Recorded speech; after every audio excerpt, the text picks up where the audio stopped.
নমস্কার, সুইটির কিচেন 006-এ স্বাগত জানিয়ে আমি আপনাদের কাছে চলে এসেছি আবার একটি নতুন ভিডিও নিয়ে। গুড মর্নিং, সবাই কেমন আছেন অবশ্যই জানাবেন। আজকে আমি শঙ্কর মাছ বা শকত মাছ যে যাই বলুন না কেন, ওই মাছেরই একটি রেসিপি নিয়ে চলে এসেছি। তো দেখুন, শুরুতেই আমি এখানে মাছগুলোতে ভালো করে পরিষ্কার করে ধুয়ে নিয়েছি। এবার নুন আর হলুদটা মাখিয়ে দিচ্ছি।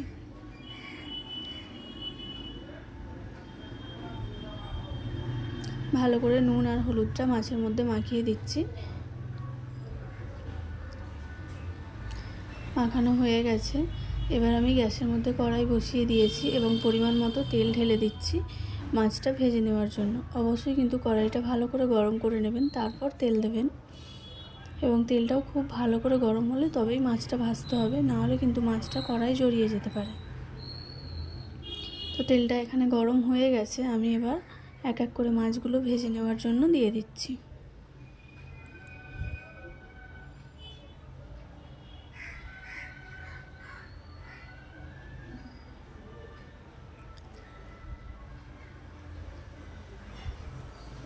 মাছগুলো একদিকটা ভালো করে ভাজা হয়ে গেছে, অপর দিকটা আমি উল্টে দিচ্ছি যাতে অন্য দিকটাও ভালো করে ভাজা হয়ে যায়।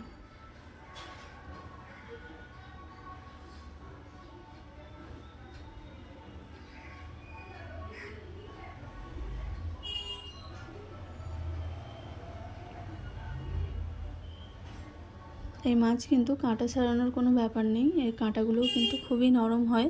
বাচ্চা থেকে বয়স্ক সবারই খেতে অসুবিধা হবে না। যারা বিশেষ করে মাছের কাঁটা ছাড়াতে ভয় করেন তাদের ক্ষেত্রে তো খুবই ভালো। তো যাই হোক, মাছগুলো আমি ভেজে নিয়েছি। আর ওদিকে আদা রসুন নিয়ে নিয়েছি, পেঁয়াজ নিয়ে নিয়েছি।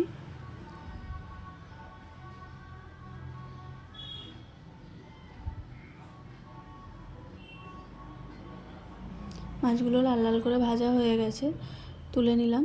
এবং আদা রসুন পেঁয়াজ নিয়েছিলাম মিডিয়াম সাইজের একটা, আর 5 থেকে 6 কোয়া মতো রসুন আর সামান্য পরিমাণ আদা। ওইটা ভালো করে বেটে নিয়ে ওই মাছের ভাজা তেল বেশ কিছুটা ছিল, সেই তেলের মধ্যে দিয়ে দিলাম এবং ভালো করে ভেজে নিচ্ছি মশলাগুলোকে একসাথে। এইভাবে বেশ কিছুক্ষণ ধরে মশলাগুলোকে নাড়াচাড়া করে ভাজতেই হবে।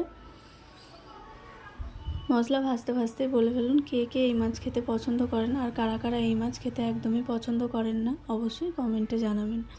এরপর আমি একটা টমেটো কেটে রেখেছিলাম ছোট ছোট করে, ওই টমেটোটা অ্যাড করে দিলাম এবং মশলাগুলোর সাথে টমেটোটাও খুব ভালো করে ভেজে নিচ্ছি।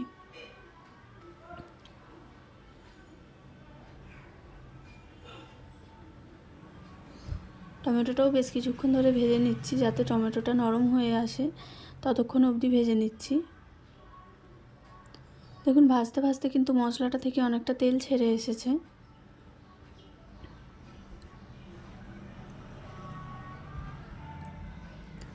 এরপর আমি মশলাটা থেকে তেল ছেড়ে এসেছে দেখি, এরপর আমি দিয়ে দিলাম পরিমাণ মতো লঙ্কার গুঁড়ো আর পরিমাণ মতো হলুদের গুঁড়ো। এবার যে যেরকম ঝাল খেতে পছন্দ করেন সেরকমই ঝাল দেবেন, তবে এই সব মাছে একটু ঝাল ঝাল হলে বেশি খেতে ভালো লাগে।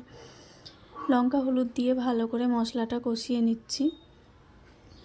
মশলাটা কষানো হয়ে গেছে এবং সুন্দর একটা কালার এসে গেছে দেখে, এবার অল্প অল্প করে জল দিয়ে তবু একটু ভালো করে নাড়াচাড়া করে নিচ্ছি যাতে কড়ার গায়ে যে মশলাগুলো লেগেছিল সেগুলো ভালো করে উঠে যায়।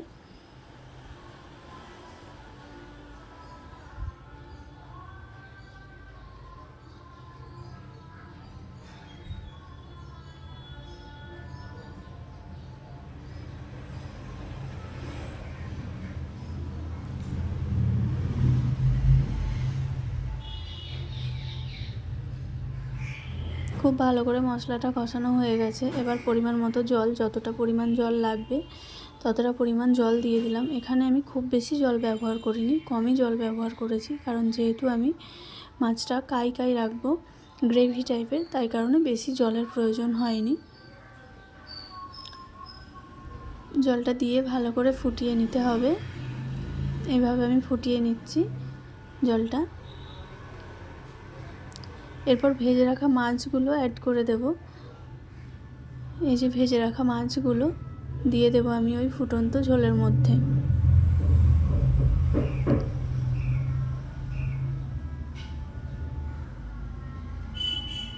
ভালো করে খুন্তির সাহায্যে ঝোলের মধ্যে ডুবিয়ে দিচ্ছি, যাতে মাছের মধ্যে ঝাল মশলাটা খুব ভালো করে ঢুকে যায় এবং টেস্টটাও খুব সুন্দর আসে। এইভাবে ফুটিয়ে নেওয়ার পরেই রেডি হয়ে গেল শকত মাছের তেল ঝাল। দেখুন কেমন হয়েছে অবশ্যই কমেন্টে জানাবেন। ভালো লাগলে লাইক করবেন এবং সাবস্ক্রাইব করতে ভুলবেন না। দেখা হচ্ছে নেক্সট ভিডিওতে। টাটা, সবাই ভালো থাকবেন।